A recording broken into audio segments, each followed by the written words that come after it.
여호수아 4장 우리 한 목소리로 합독하십니다. 그 모든 백성이 요단을 건너가기를 마침에 여호와께서 여호수아에게 말씀하여 이르시되 백성의 각 지파에 한 사람씩 12사람을 택하고 그들에게 명령하여 이르기를 요단 가운데 제사장들의 발이 굳게 선 그곳에서 돌 12를 택하여 그것을 가져다가 오늘 밤 너희가 유숙할 그곳에 두게 하라 하시니라. 여호수아가 이스라엘 자손 중에서 각 지파에 한 사람씩 준비한 그 12사람을 불러 그들에게 이르되 요단 가운데로 들어가 너희 하나님 여호와의 궤 앞으로 가서 이스라엘 자손들의 지파 수대로 각기 돌 한 개씩 가져다가 어깨에 매라. 이것이 너희 중에 표징이 되리라. 후일에 너희의 자손들이 물어 이르되 이 돌들은 무슨 뜻이냐 하거든 그들에게 이르기를 요단물이 여호와의 언약궤 앞에서 끊어졌나니 곧 언약궤가 요단을 건널 때에 요단 물이 끊어졌으므로 이 돌들이 이스라엘 자손에게 영원히 기념이 되리라 하라 하니라. 이스라엘 자손들이 여호수아가 명령한 대로 행하되 여호와께서 여호수아에게 이르신 대로 이스라엘 자손들의 지파의 수를 따라 요단 가운데에서 돌 12를 택하여 자기들이 유숙한 곳으로 가져다가 거기에 두었더라. 여호수아가 또 요단 가운데 곧 언약궤를 맨 제사장들의 발이 선 곳에 돌 12를 세웠더니 오늘까지 거기에 있더라. 또 여호와께서 여호수아에게 명령하사 백성에게 말하게 하신 일 곧 모세가 여호와께 명령한 일이 다 마치기까지 궤를 맨 제사장들이 요단 가운데에 서 있고 백성은 속히 건넜으며 모든 백성이 건너기를 마친 후에 여호와의 궤와 제사장들이 백성의 목전에서 건넜으며 르우벤 자손과 갓 자손과 므낫셋 반 지파는 모세가 그들에게 이른 것 같이 무장하고 이스라엘 자손보다 앞서 건너갔으니 무장한 4만 명 가량이 여호와 앞에서 건너가 싸우려고 여리고 평지에 이르니라. 그날에 여호와께서 모든 이스라엘의 목전에서 여호수아를 크게 하시매 그가 생전한 날 가운 동안에 백성이 그를 두려워하기를 모세를 두려워하던 것 같이 하였더라. 여호와께서 여호수아에게 말씀하여 이르시되 언약궤를 맨 제사장들에게 명령하여 요단에서 올라오게 하라 하신지라. 여호수아가 제사장들에게 명령하여 이르기를 요단에서 올라오라 하매 여호와의 언약궤를 맨 제사장들이 요단 가운데에서 나오며 그 발바닥으로 육지를 밟는 동시에 요단 물이 본 곳으로 도로 흘러서 전과 같이 언덕에 넘쳤더라.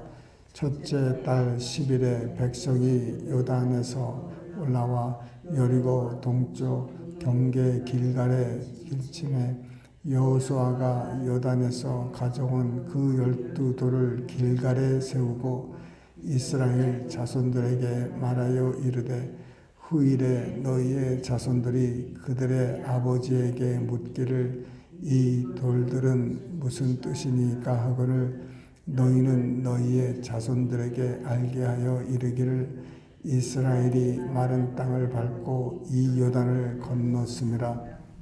너희의 하나님 여호와께서 요단물을 너희 앞에서 마르게 하사 너희를 건너게 하신 것이 너희의 하나님 여호와께서 우리 앞에 홍해를 말리시고 우리를 건너게 하신가 같았나이드니 이는 땅의 모든 백성에게 여호와의 손이 강하신 것을 알게 하며 너희가 너희의 하나님 여호와를 항상 경외하게 하려 하심이라 하라. 아멘. 그 요단 강이 상류에서 이제 멈춰가지고 그 벽을 이렇게 이루었습니다. 홍해 때는 그 양쪽으로 물이 세워져서 이렇게 건넜는데 요단은 이제 강물은 한쪽으로 흐르지 않습니까? 그래서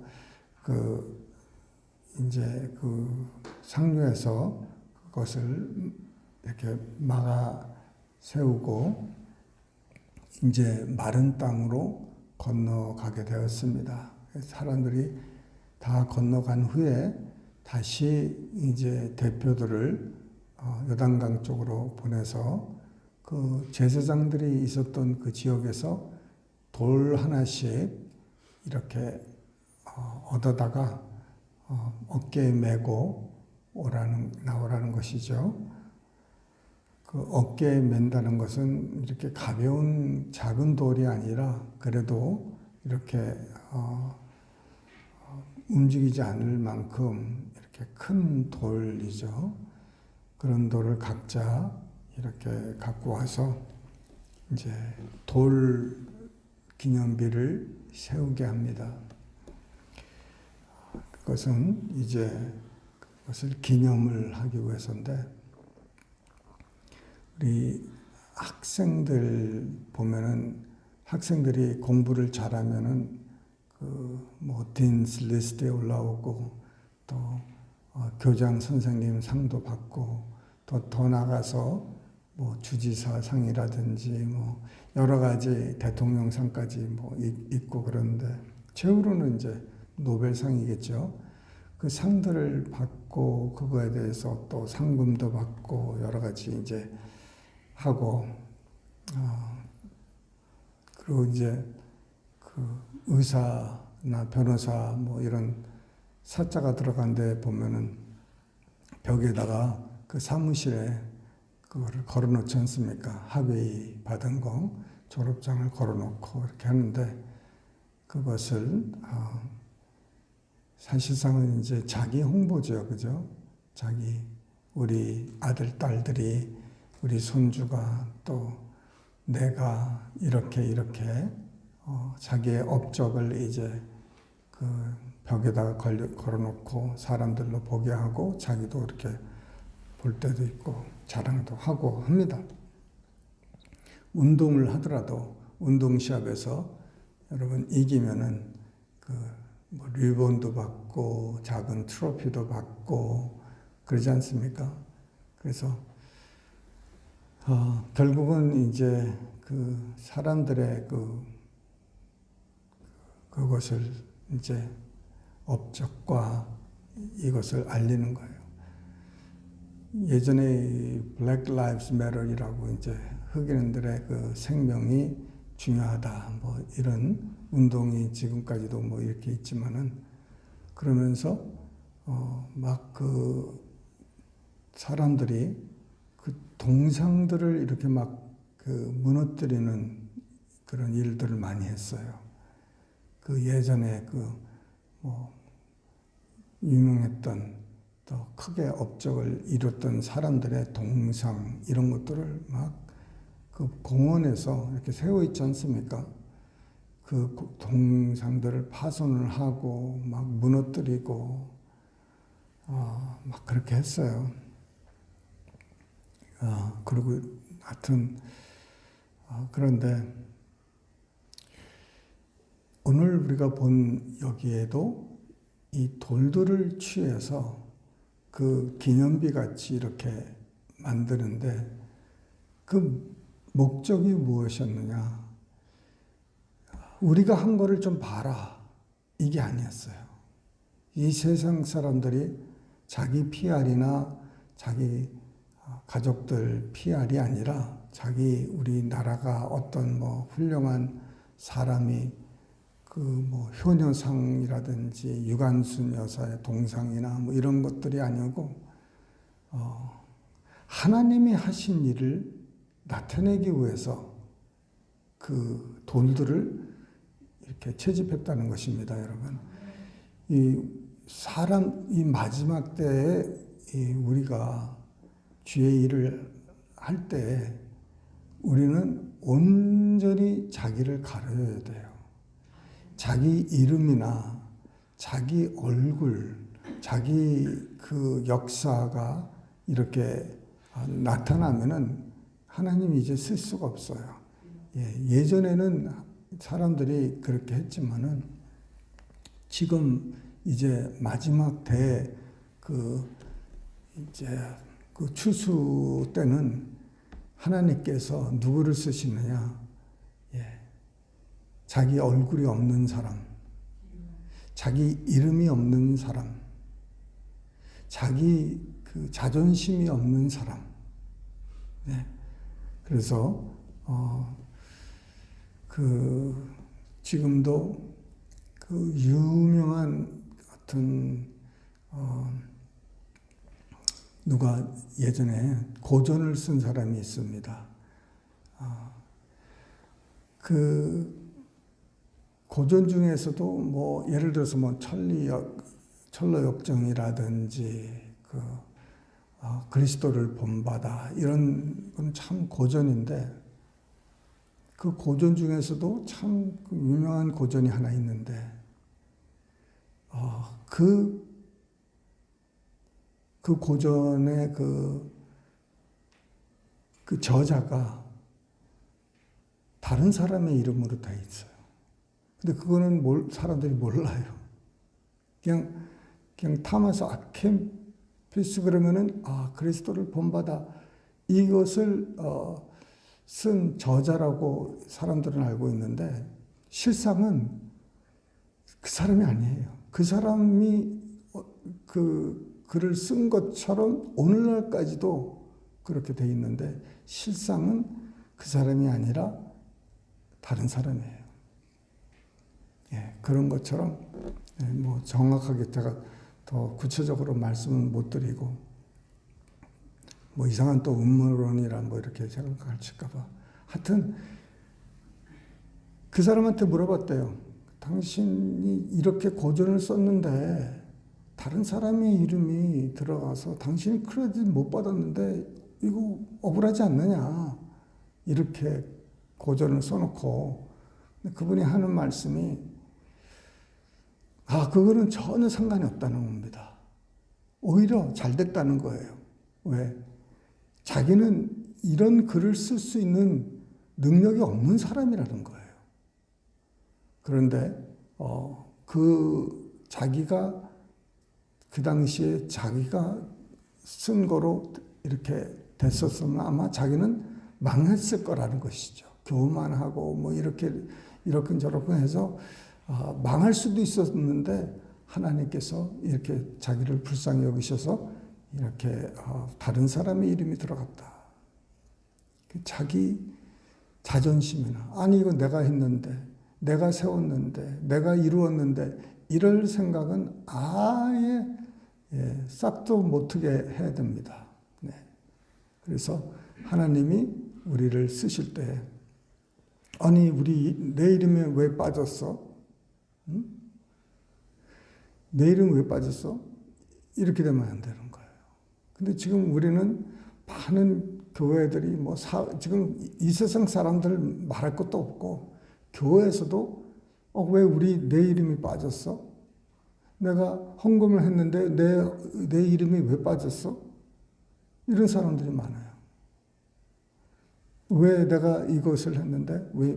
그래서 교회 보면은 벽돌 하나 이렇게 해놓고서는 거기다가 누가 기부를 했는지, 누가 의자를 어떻게 했는지 이런 것들이 많이 적혀져 있습니다. 누구를 높입니까? 그 사람의 사람. 그러면 그 하나님이 영광을 받으시겠습니까? 왼손이 한 것을 오른손이 모르게 하라고 이렇게 말씀하시는 것처럼 그 자기 스스로에게 남을 알리는 이런 것들은 부득불 어떻게 알게 되는 것은 어떻게 할 수가 없겠죠. 그것까지 어떻게 하겠습니까? 그러나 예, 내가 무슨 일을 이렇게 했다 하는 이런 것들은 예, 아예 여러분 이것을 내려놔야 온전히 내려놔야 예, 하나님께서 온전히 영광을 받습니다. 그래서 예, 어떻게든지 예, 하나님이 우리를 쓰실 때 이름도 없이 빛도 없이 우리 그 찬양 가끔 하지 않습니까? 예, 이름 없이 빛도 없이 예수님처럼 바울처럼 그렇게 살 수는 없을까? 예. 마지막 때 이름도 없고 얼굴도 없고 자존심도 없고 이것이 철저하게 됐을 때 하나님께서 우리를 쓰시는다는 거죠. 자기를 높이고 그러는 게 아니에요. 그러니까 이 돌들도 이제 돌의 그 의미가 뭐냐? 나중에 우리 후세들이 우리 자손들이 길을 가다가 저 돌을 보고 저 돌이 뭡니까? 저게 무슨 뜻입니까? 무슨 의미입니까? 이렇게 할 때 하나님께서 강한 손으로 우리를 건져주셔서 그것을 기념하고 하나님께 모든 영광과 존귀를 돌리기 위해서 저렇게 만들어놨다. 하나님이 하신 일을 우리가 자랑을 하는 것이죠. 내가 건너왔다. 우리 민족이 거기를 건너왔다. 예, 이게 아니죠. 하나님이 우리를 어떻게 건너게 해주셨는지, 불가능한 일들을 어떻게 이루어 주셨는지, 그 우리 삶 속에 하나님이 하신 일들을 우리는 뭘 가지고 지금 높일 수 있을까 하는 생각을 해봅니다. 우리 집에 걸려있는 것들이 뭐가 있을까? 누구를 높이는 것이 있을까 하는 것들이 많이 있어요. 그런데 정말 그것을 다 떼내라 그런 것보다도 그것을 봤을 때 내가 이렇게 했습니다. 내 애들이 이렇게 했습니다. 이렇게 말하지 말고 하나님이 저 사람을, 저 인간을 축복해 주셔서 이렇게 이루어 주셨다. 하나님을 높이게 하나님이 하셨다. 그거를 강조를 해야 됩니다. 그래서 우리 자손들에게 물려줄 수 있는 게 무엇이냐? 이 신앙 고백이에요. 각자의 하나님이 우리를 어떻게 이끌어 주셨는지, 여기까지 에베네셀의 하나님, 여기까지 우리를 인도해 주셨는데 그것을 우리가 기념하는, 그래서 우리가 6월절도 지금 행하고 있고, 또 부활절도 우리가 기념하고, 추수감사절도 기념하고, 그러면서 그 하나님이 하신 일, 이런 것들을 어떻게 하면은 하나님이 우리를 통해서 영광 받으시는 일이 있을까? 여러분 자꾸 생각하시면서 하나님께 모든 영광과 존귀 돌리시기를 축원합니다. 기도하시겠습니다. 살아계신 하나님 아버지, 우리의 삶 속에 높임을 받으시고 하나님께서 영광 받아 주시옵소서. 하나님이 하셨습니다. 하나님이 이루셨습니다. 우리의 주님 건강, 우리의 물질, 우리의 가족, 이 모든 것 다 하나님이 하신 것입니다. 아버지 하나님, 하나님은 좋으시고 하나님은 선하시기 때문에 아버지 결코 우리 생각에는 부당하고 우리 생각에는 손해보는 것 같고 우리 생각에는 정말 아픈 과거지만은 그러나 그 가운데서도 하나님이 계셨고 하나님이 이루셨습니다. 주님, 우리는 다 이해하지 못하고 알지 못하는 일들이지만은 하나님은 아시고 다 주님 미리 이끌어 주시고 주님 함께 해 주심을 믿습니다. 주님, 우리의 남은 인생, 남은 삶을 통해서 하나님 더욱더 영광 받아 주시고 이름 없이 빛도 없이 얼굴 없이 자존심 없이 주님 정말 주님께만 영광 돌릴 수 있는 우리 모두 되게 하여 주실 줄 믿사옵고 이 모든 말씀을 살아계신 우리 주 예수님 이름 받들어 감사하며 기도드리옵나이다.